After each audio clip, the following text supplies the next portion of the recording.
ألم تر إلى ربك كيف مد الظل ولو شاء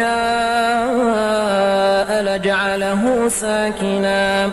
ثم جعلنا الشمس عليه دليلا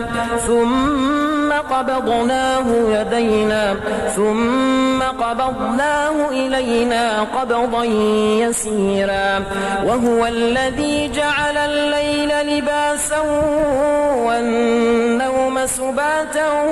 وجعل النهار نشورا وهو الذي أرسل الرياح نشرا بين يدي رحمته وأنزل